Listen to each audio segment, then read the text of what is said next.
Let us pray. Great and Heavenly Father, we come before you today. We gather for the General Assembly of Bacolod City Force Multipliers.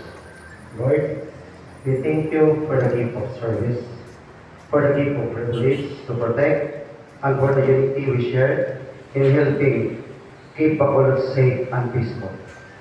Grant wisdom to our leaders, strength to our volunteers, and courage to every Force Multipliers present. May our plans be guided by integrity, our action by compassion, and our hearts by the spirit of bayanihan and service to others. Bless our city, our Bacolod City Police Office, bless our families, and every community we serve. Let peace reign in Bacolod, and let us be instrument of your love and protection. In Jesus' name we pray. Amen. Amen. Please be seated, Ma'am, sir.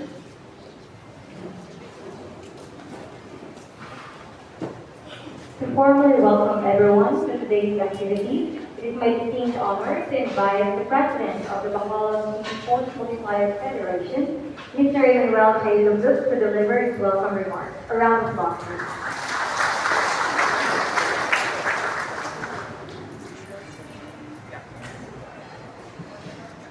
Good morning, everyone, especially to our City Director, Police Colonel William. Good morning. To our guest of honor, Director Rita Jimenez of the NAPOLCOM, Regional Director, and good morning. To Attorney Tejo, good morning. And to Deputy Director, Police Lieutenant good morning. And to Station Commanders, good morning, sirs. And to all members, focal person of the Bacolod Police Force Multipliers Federation, to all members at our presenter today, maayong araw sa inyo lahat. Okay, the reason why we are meeting gathered today is very simple. This is the initiative of our city director really to gather us because they want to see, he wants to see how big the force is and how he wants to see how we can help the whole city police office work. If you remember, when we were forming an organization, before individually, we are scattered everywhere. So every time one station would like to ask help for one another, we call an organization or a group. But right now, if the police needs us, they call the federation na lang. Because in the federation, we were gathered together with one purpose. The reason why we formed ourselves into organization is very simple and it's dedicated in three words only. First, the dedication to help. Second, the dedication to serve. And third is the dedication to do things voluntarily. When we were formed, if you remember, during the pandemic, you remember, each one of you were helping the checkpoint and everything. So it was the start. It was the start when that we were able to conceptualize that we need to gather everyone and form into one umbrella so that everyone, every time our help is needed, it will be very easy for the community and the Bacolod City Police to call us. So now, here we are gathered together as one family, as one federation, and very much we are appreciating everyone here, that everybody came here.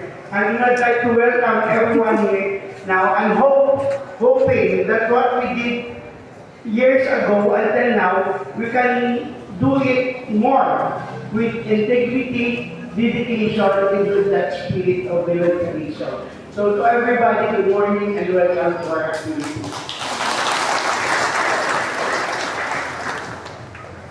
Thank you very much, sir, for your inspiring message and warm welcome. Our guest of honor and speaker is a distinguished public servant whose leadership and commitment have greatly contributed to strengthening police community relations and promoting good governance. To formally introduce our guest of honor and speaker, may I respectfully call on our City Director, Police Colonel Eugene Nabagamian, City Director, all three police officers.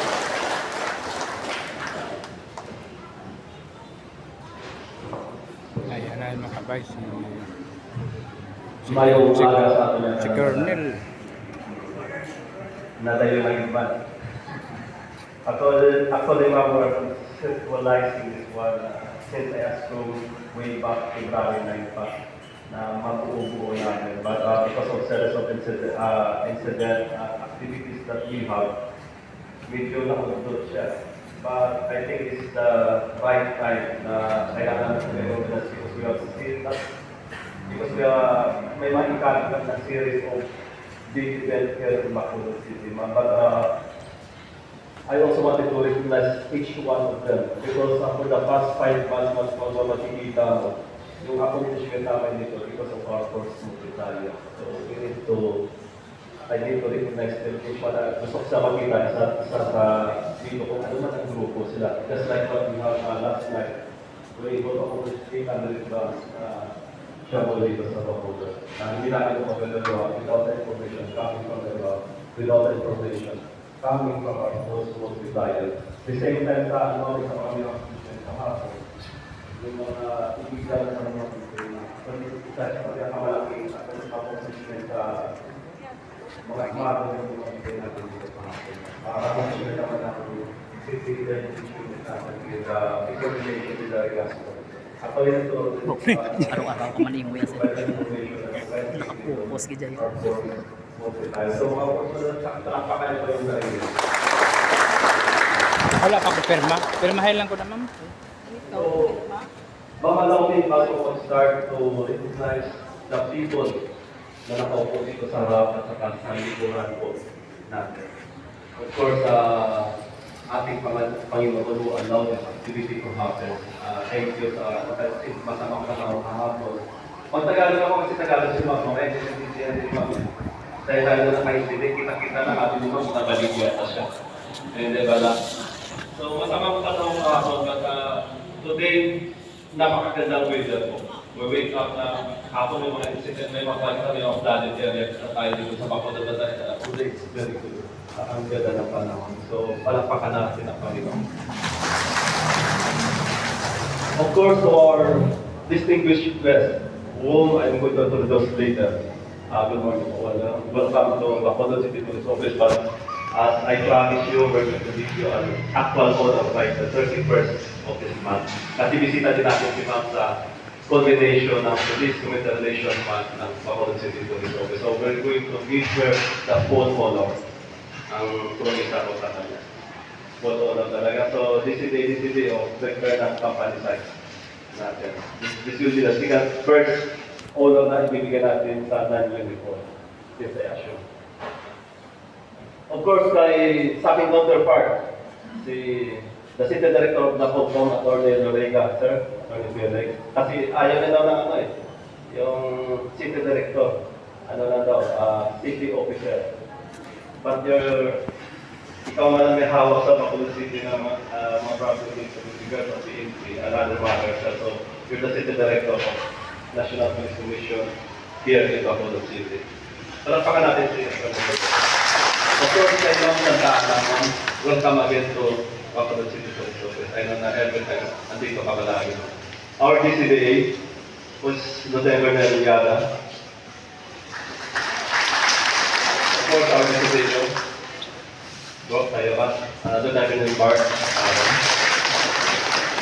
And of course, Presidente po ng Force, Bacolod City Force Multiplier natin, kay Sir Luglo, Manuel Lopez.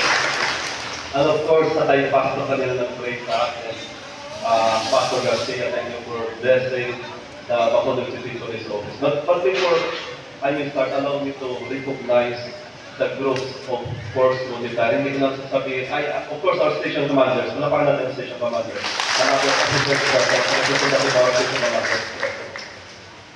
The Bacolod City Anti-Crime Group or the BICAG, BICAG, mga members ng mga BICAG natin. The Centennial Force Foundation Incorporated or CCFI. Bacolod City, ayun. Thank you very much. The Citizen Awards for Prevention and Safety Brigade Incorporated or CAPS. Tayo po mga CAPS natin. The Community Movement and Reaction Against Crime and Illegal Drugs Task Force Incorporated or COMRAID. Mga COMRAID natin.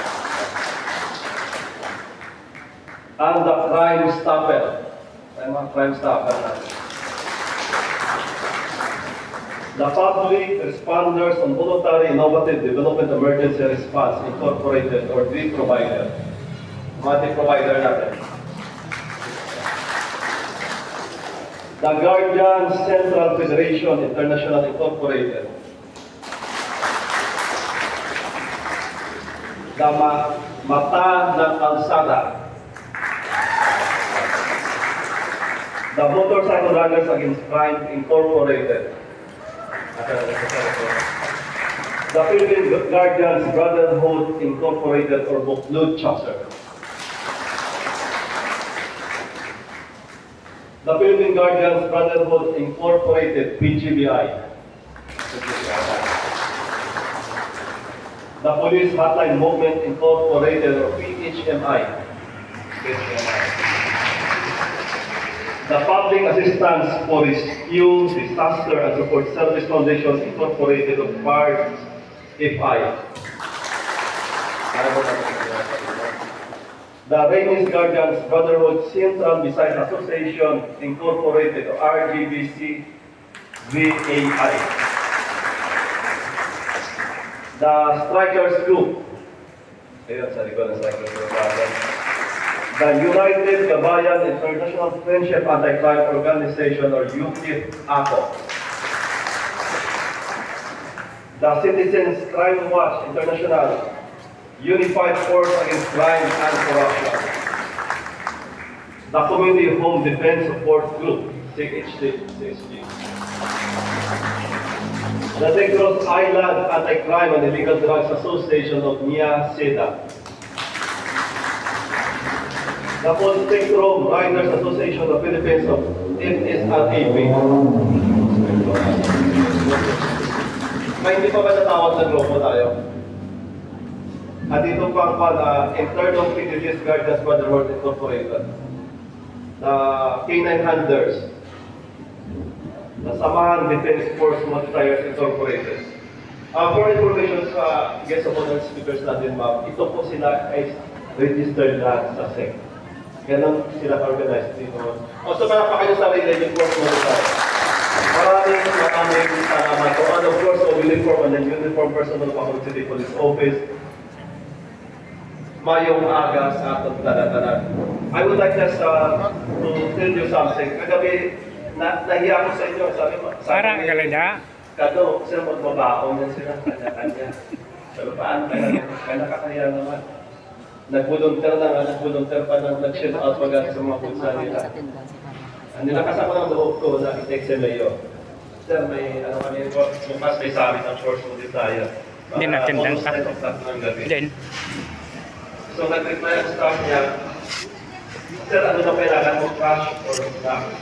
Sabi ko, Sir, in-kind na. So, palapakan natin dumating na yung Ma'am. Kami po, siguro, working sa video, Greg, Gapataya, siya na ng staff ng regional good for Pagod ba? Thank you for supporting us. Now, allow me to introduce our guest of honor speaker.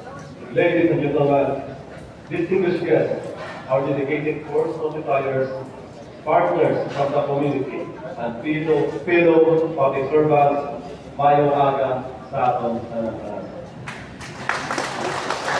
There is a saying by John Quincy Adams, if your actions inspire others to dream more, learn more, do more, and become more, you are a leader. Today, we are privileged to welcome a leader who truly lives by those words. Our guest of honor speaker is a woman whose career reflects more than 3 decades of unwavering dedication, principled leadership, and faithful 1 hour, service ano ko. Her journey is a testament of excellence, not measured merely by years reserved, but by our lives to inspire and the institutions we celebrate. Officially assuming office as Regional Director of National Police Commission Lagos Island Region on July 21, 2023. She brings with her over 36 years of exemplary government service, anchored in integrity, professionalism, and genuine commitment to good governance. A proud daughter of San Jacinto California, she earned her degree in business administration from the University of Santo Tomas and further pursued academic excellence by obtaining a Master's of Public Administration and a Master's in National Security Administration from the National Defense College of the Philippines. Her distinction as well as Executive Service Officer for CISO speaks volumes of her competence, credibility, and dedication to public service.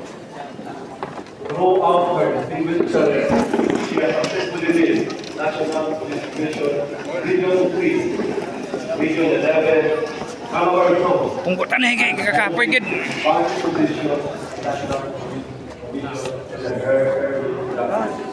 and now the Lagos Island Region at Regional 3. Where she continues to outreach professionalism, accountability, transparency, and stronger collaboration between the National Police Commission and the Philippine National Police. Iya mo na pa. Our Malabon community stakeholders.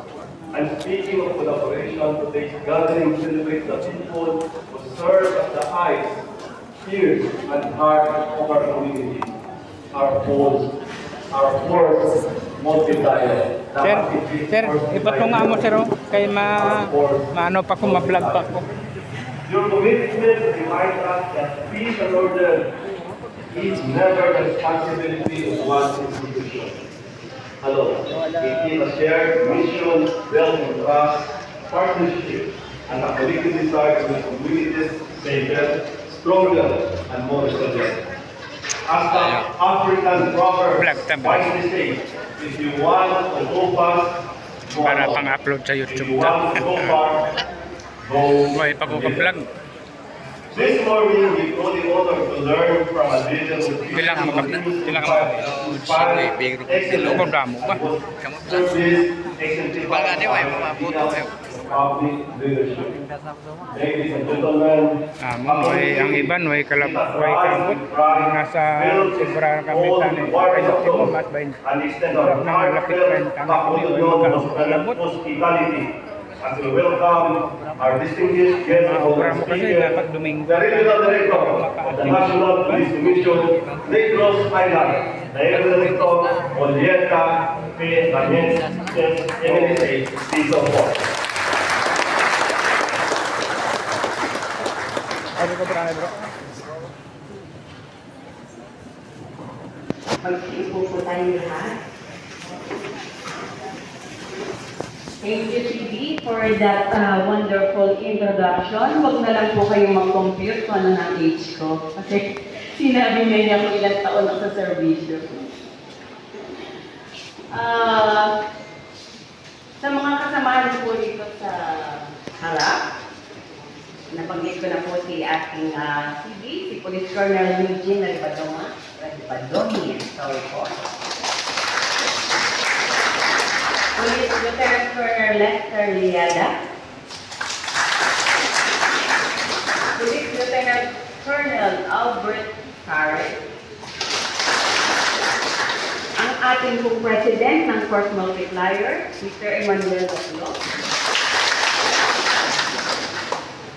Ang ating pong mga station commanders, natutuwa po ako at may mga babae.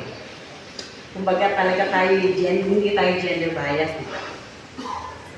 At ang ating mga miyembro ng Force Multipliers Group dito sa Bacolod City, magandang umaga po sa ating lahat. I I won't be mentioning each group kasi nabanggit na po ni Siri kanina. Baka sabihin natin, kinukulit natin lahat. I'm happy to be here standing before you today. And I extend my deepest gratitude and appreciation to each and every one of you for your unwavering commitment to peace, public safety, and community service. Your willingness to volunteer your time, your energy, and skills demonstrates that safeguarding our communities is not solely the responsibility of the police. It is a shared responsibility that requires the cooperation of every responsible citizen. Sabi nga po, sama-sama tayo nagkakaisa, mas malakas, mas matibay. Tama po ba?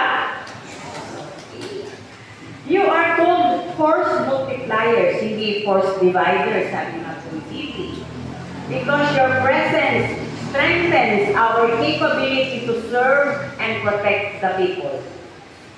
Your dedication, your vigilance, and willingness to help greatly enhance our mission. Through your support, we are able to extend our reach, improve police visibility, and build stronger relationships with the communities we serve. Alam naman po natin, ang ating mga pulis ay hindi sapat para magawa, maproteksyonan tayo. And I'm so happy that ang daming tumutulong. As force multipliers, you play a vital role in assisting the PNP in crime prevention and community safety. By serving as the eyes and ears of the community, promptly reporting suspicious activities, promoting public awareness, assisting during police operations and community activities, and encouraging cooperation between the police and the public, you help create a safer environment where crime is deterred and peace is preserved. Your active participation strengthens community policy and demonstrates that effective law enforcement is built on trust, partnership, and shared responsibilities. Every patrol you assist, every suspicious activities you report, every public event you help secure, and every life you help protect contributes to a safer and more peaceful society. Never underestimate the value of your service. Your efforts may not always receive public recognition, but they make a real difference in the lives of countless people. Hindi nyo lang alam, marami ang nagpapasalamat sa tulong na ginagawa ninyo. Ganon kayo ka-importante.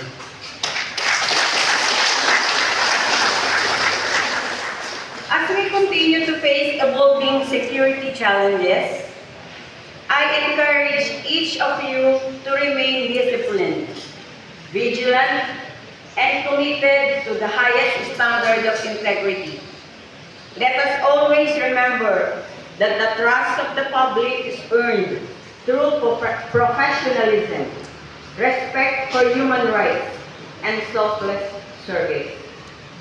Continue to be role models in your respective communities, and let your actions inspire others to become partners in promoting peace, order, and public safety.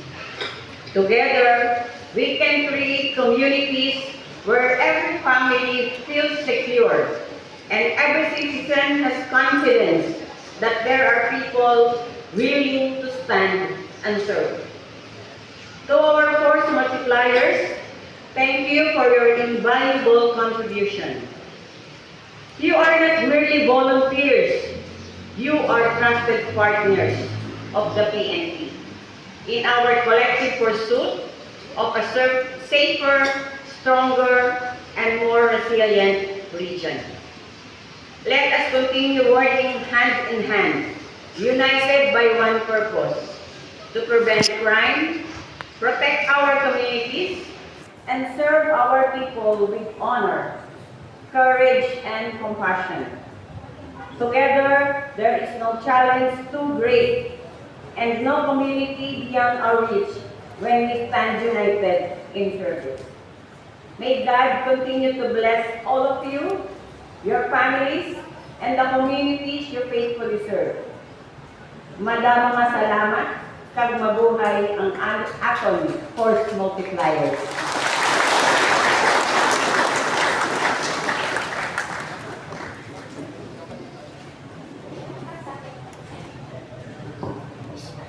Thank you very much, ma'am, for your inspiring and empowering message. Your words will undoubtedly continue to motivate our force multipliers and all of us to remain steadfast in our commitment to public service and community partnership.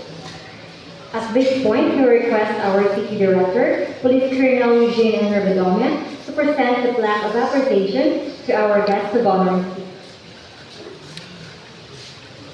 Plaque of appreciation presented to Director Julieta Clear and a Central 4 Regional Director, NAPOCOM NIR, and grateful recognition and sincere appreciation of your exemplary leadership, unwavering commitment, and invaluable support to the Force Multipliers Federation. Your steadfast guidance, dedication, community-oriented policy, and partnership with volunteer organizations have significantly strengthened public safety, enhanced police community relations, and inspired the spirit of volunteerism throughout the region. Your presence and inspiring message during the General Assembly of the Force Multipliers Federation have greatly encouraged all force multipliers to continue serving with integrity, dedication, and patriotism in support of the Philippine National Police mission of maintaining peace, order, and public safety. Presented this 25th day of July 2026 during the General Assembly of the Force Multiplier Federation at the CPO Multipurpose Gym, Magsaysay Avenue, Bacolod City. Signed, Emmanuel J. Luke, President.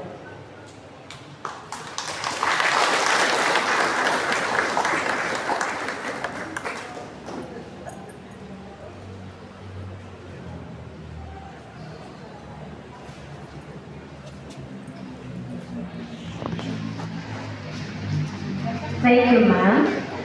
And another plaque of appreciation is presented to Police Colonel Eugene N. Rabidomian, City Director, Bacolod City Police Office, in grateful recognition and sincere appreciation of your exemplary leadership, unwavering commitment, and invaluable support to the Force Multipliers Federation. Your steadfast guidance and dedication to community-oriented policy in partnership with volunteer organizations have significantly strengthen public safety, enhance police community relations, and inspire the spirit of volunteerism throughout the region. Presented this 7th day of July 2026 during the General Assembly of the Force Multipliers Federation at the CPO Multipurpose Gym, Magsaysay Avenue, Bacolod City. Signed, Emmanuel J. Luke, President.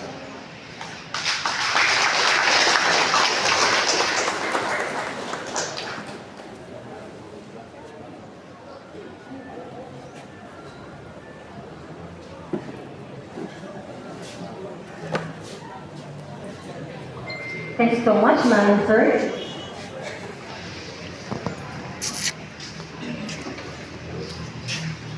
To further appreciate the dedication and commitment of our force multipliers, we shall now witness an audio-visual presentation highlighting their accomplishments and unwavering support to the Bacolod City Police Office. May we direct our attention to the lead wall.